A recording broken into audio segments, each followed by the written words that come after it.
أعوذ بالله من الشيطان الرجيم بسم الله الرحمن الرحيم بسم الله الرحمن الرحيم بسم الله الرحمن الرحيم بسم الله بسم الله بسم الله Allah Allah Allah. Salam alaikum and hello everyone. My name is Mohammed Fauzi William Horner, and today I'm going to talk to you about my tariqah, which is the tariqah Karkariya. Just to introduce myself, I've been with the tariqah Karkariya for a little bit over a year now, and I've been a Muslim for a little bit longer than that, so not very long. And before I came to Islam, I would describe myself as agnostic probably. I wasn't really part of any religious tradition. So just to talk about our tariqah a little bit for people who may have come across this video and don't know anything about us or like what's the deal with the tariqah Karkariya. Pretty much the main like take home point would be like the trademark thing is like we wayfare in our path through like direct vision of light. Like this is not a metaphor. Like when we're doing our invocation and closing our eyes, like we literally will see like a vision of light. Like I often will see like circles of light in different colors, like yellow and sort of like a whitish color. It's and I know that might sound kind of unbelievable to many of you, especially if maybe you are from like a Western country, or maybe if you're like myself and you come from outside of Islam or any religious tradition. And today, that's sort of what I want to talk about. I want to talk about like how, if you hear about our tariqah, you've seen the vision, or you've seen like the testimonies on our channel, you hear about the light and you're interested in it, but maybe you have some doubts or some skepticism, apprehension, and you're not sure how to deal with that. I guess that's what I want to talk about today. So I think a lot of people kind of have the perception that Islam and maybe religion in general is kind of founded on like a blind belief in dogma or like a blind following. And I guess I want to sort of dispel that notion that because that's really not the case, especially, I mean, in Islam generally, but especially in our path at the tariqah Karkariya. So I want to give an example of that. And first, I want to do that from the classical Islamic tradition. So there's a particular figure I want to talk about. His name is Al-Ghazali, for some of you who may not be familiar with him.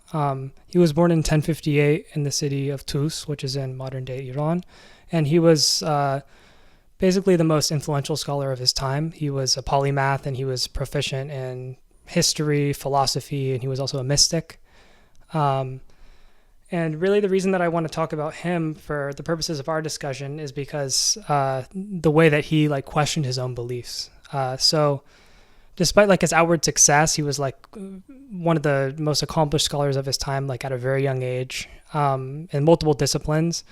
But internally he experienced a lot of doubts and about firstly about things as like fundamental as sensory perception. Like he would look at a shadow on the ground and he would observe that even though if you're looking at it at just one moment in time, it looks to be standing still, if you look at it like an hour later, it moves. So obviously there's a movement happening that's not perceivable to the senses. Or he would look at something like the moon and he would say, like, from our distance, it looks like to be like the size of a coin, but obviously it's much bigger. So he observed that like our sense perception is not really bulletproof, and we don't perceive the world in like an objective, accurate way as they're filtered through our senses.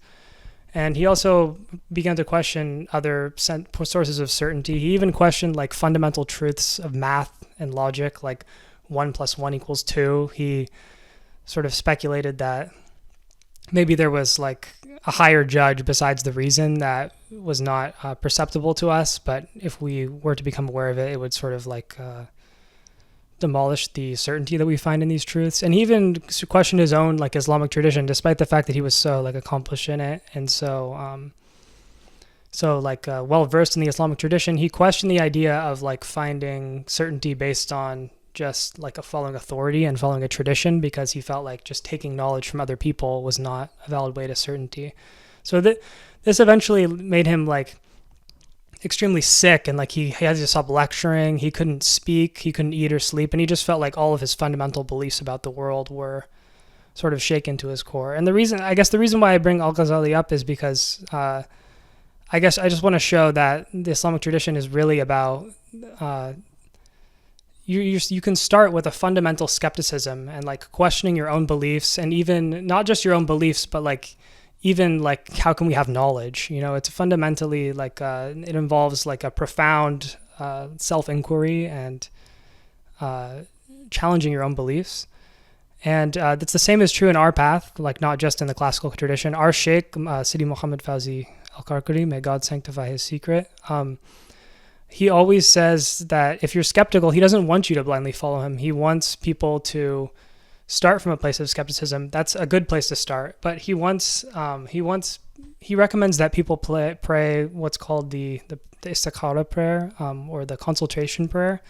And basically what that prayer is you're just sincerely asking God, like, I know my perspective is limited. I know very little, and I'm seeking your guidance. Please, like, direct me in the right way. That's all it is. And I know many disciples who have prayed this prayer when they first came to the Karkariya, and maybe they were having doubts about it, and many have seen a sign. I know people that have seen dreams, or maybe people have begun to see like the light, or experienced waking visions.